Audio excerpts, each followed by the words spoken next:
Plusieurs morts en Lorraine et en Franche-Comté, une forêt défigurée pour plusieurs années, l'électricité et les routes coupées pendant de nombreux jours. Je suis Grégory Barbier et je vous raconte en 5 épisodes le passage de la tempête Lothar en décembre 1999 et ses conséquences encore aujourd'hui dans nos régions. C'est la première de nos grandes histoires de l'Est.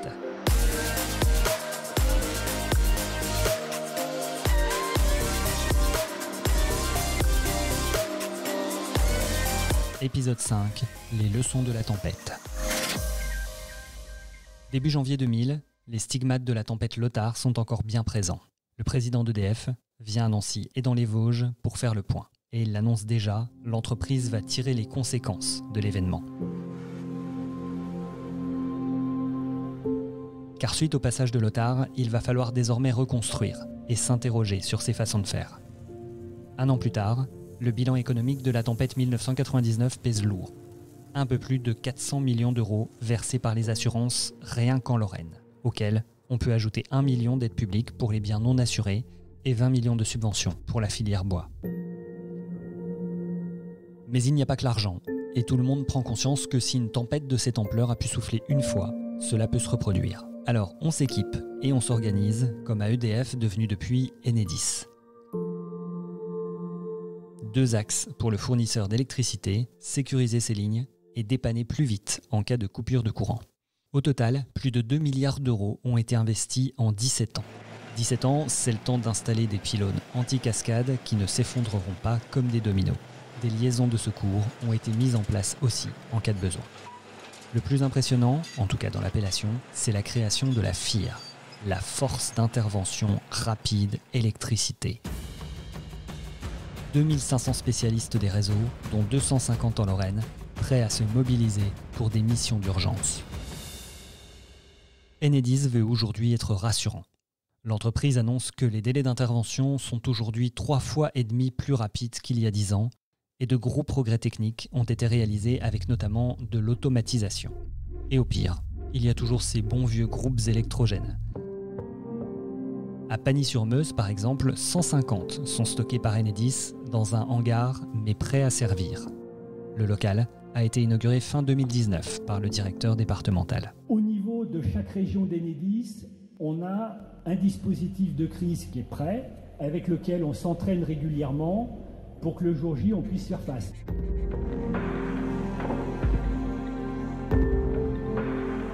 Les communes aussi se sont demandé comment faire face aux éventuelles futures catastrophes. Alors, elles ont créé des plans. Plans de prévention des risques, plans de sauvegarde, plans de sécurisation. Il y en a de toutes les sortes, mais le but est toujours le même, se préparer au cas où. Exemple dans les Vosges, à Saint-Maurice-sur-Moselle, où le plan prévoit l'information de la population, l'installation d'un PC sécurité et aussi une radio en cas de coupure de téléphone. La prévention, c'est donc le mot important au début des années 2000. Lorraine et Franche-Comté se remettent doucement du traumatisme de Lothar et tout le monde se dit que s'il y a une prochaine fois, il faut mieux s'y préparer. Parmi les visées, Météo France.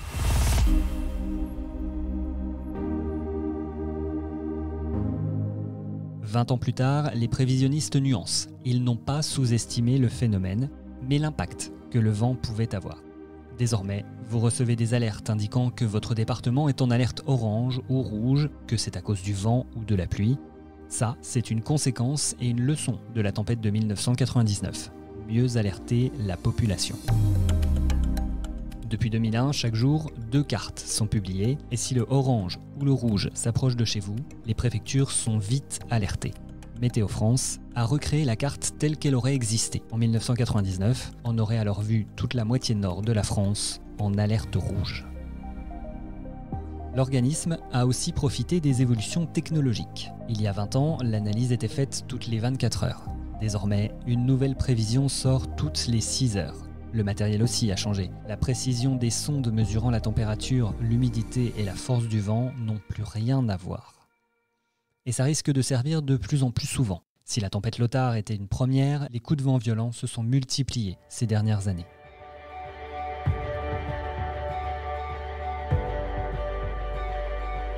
Ce qu'il reste de 1999, c'est aussi l'humain. Il y a d'abord ceux qui, plus de 20 ans plus tard, se souviennent de Lothar comme d'une expérience inoubliable. Le préfet des Vosges de l'époque raconte qu'après 11 jours de plan hors sec, il a changé certaines de ses idées. Michel Guillot a tenu un point presse tous les matins et il allait dans les villages les après-midi. Aujourd'hui, il dit que la tempête lui a fait prendre conscience de l'importance de sortir. Et il a aussi vu la solidarité qui s'était mise en place dans les villages vosgiens, de quoi le rassurer sur la nature humaine. Dans le même ordre d'idées, voici Daniel Gremier, président de la FDSEA des Vosges à l'époque. Il a vu la solidarité, la convivialité provoquée par la situation et en a tiré une leçon, ne pas passer au tout électrique. Il explique. En 1999, on était bien content d'avoir une cheminée ou du gaz pour cuisiner ou se chauffer.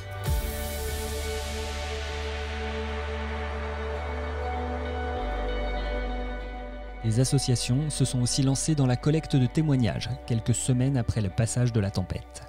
Des écrits, des photos, des vidéos ont été recueillis à Sarrebourg, histoire aussi de mieux voir les conséquences économiques et culturelles du coup de vent.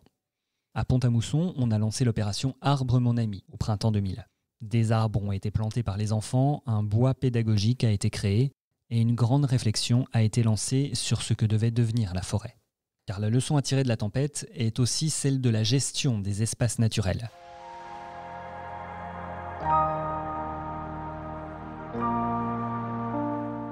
En Moselle, Saint-Quirin a décidé de laisser les arbres au cœur de son projet. Ville et Office du tourisme veulent continuer à miser sur le potentiel économique du massif. Mais avant cela, il faut repenser toute la nature telle qu'elle a été façonnée en Lorraine et en Franche-Comté. À Saint-Quirin, par exemple, les sols ont été complètement aplatis par les engins qui étaient venus débarder. Plus de graines, plus de jeunes pousses. Les agents de l'ONF sont presque repartis de zéro, avec 2 voies possibles. Laisser la nature se débrouiller ou replanter. Et pas besoin de faire un choix. Les 2 possibilités ont été explorées. Selon les sols, des groupements de chênes, de sapins, de mélèzes vont apparaître et désormais les cicatrices de la forêt ne sont presque plus visibles. Ailleurs, dans les Vosges, les arbres cassés sont devenus le refuge de la microflore et des petites bêtes. Moins d'arbres, mais plus de souris, de fougères, de fourmis, de champignons. Les forestiers ont mis presque 3 ans pour exploiter la totalité des arbres qui avaient été renversés par la tempête. Jean-Charles Fillon, de l'ONF Commercy. Et ont mis quasiment 15 ans à essayer d'effacer les affres de la tempête. Il n'y a pas eu de plantation et à ce jour, la forêt domaniale retrouve la même qualité en termes de diversité d'essences qu'on aurait pu avoir si la tempête n'était pas passée. Un peu partout, on va profiter de la tempête pour remodeler la forêt, lui apporter de nouvelles essences plus adaptées, mais aussi lui faire un peu plus de place pour lui donner de l'air. Dans les Vosges, certains espaces sont remis en pâture, des vallées sont rouvertes. Bref, on se rend compte de l'importance de notre patrimoine et on essaye de le soigner. La forêt de nos régions est sauvée, mais elle est désormais menacée par d'autres dangers. Le premier, c'est le gibier. Les cerfs, les sangliers, les chevreuils ont eu un espace parfois très tranquille pour se développer. Ils ont profité des endroits inaccessibles pour les hommes et des ressources naturelles. Alors aujourd'hui, il y en aurait trop. Les jeunes pousses n'y résisteraient pas. Mais plus que les animaux, ce qui fait peur aux spécialistes pour l'avenir, c'est le réchauffement climatique. Une tempête lente et silencieuse qui pourrait mettre à terre tous les efforts réalisés depuis plus de 20 ans pour faire revivre la forêt. Les arbres sont plus fragiles et leur rythme de développement change. Vincent Lys, de l'ONF en Haute-Saône, est inquiet. Là, entre le Bostrich sur l'épicéa et la sécheresse sur toutes les autres essences, donc ces 2 années de sécheresse consécutives, la forêt va pas bien, quoi. Pire que Lothar ? Écologiquement, oui, je pense. Économiquement, oui, certains aussi, quoi. Dans les Vosges, les scientifiques ont observé que les arbres perdent leurs feuilles plus tard et bourgeonnent plus tôt. C'est presque 1 mois et demi d'hiver qui a été perdu en un siècle. Dans le Doubs et en Haute-Saône, 1 million de mètres cubes de hêtres dépérissent à cause du manque d'eau. Les sapins des Vosges, eux, ne sont pas en grande forme et l'épicéa n'est plus adapté aux zones de plaine. Ses racines sont trop superficielles pour faire face à la canicule.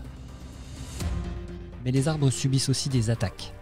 En montant le ballon de Servance, en Haute-Saône, vous tomberez sur une parcelle fantomatique. Des épicéas jaunis, desséchés ou morts. Ils sont victimes du Bostrich, l'un des insectes qui prolifèrent depuis quelques années. Le milieu naturel a aussi favorisé une autre petite bête, le scolyte. Et puis, on a aussi la pyrale du buis, importée d'Asie, et les chenilles processionnaires, qui s'en prennent aux chênes. Enfin, le frêne est aussi menacé, là, par une maladie, la calarrhose. Les forêts replantées entièrement il y a 20 ans sont donc presque plus menacées aujourd'hui qu'après 1999. Épidémie, insectes et sécheresse, personne ne sait jusqu'où cela peut aller. Reste que la prise de conscience est enclenchée, les professionnels de la forêt sont aux petits soins et tentent de trouver des solutions. Des expérimentations sont en cours, on teste par exemple la résistance d'arbres venus d'ailleurs. En Lorraine et en Franche-Comté, la forêt a réussi à se relever après la tempête Lothar. Aujourd'hui, saura-t-elle faire face à ces nouveaux défis ?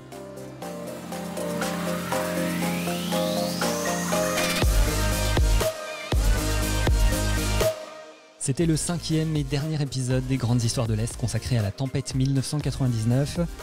Un podcast à retrouver sur toutes les plateformes de podcast, à écouter aussi sur Spotify et Deezer.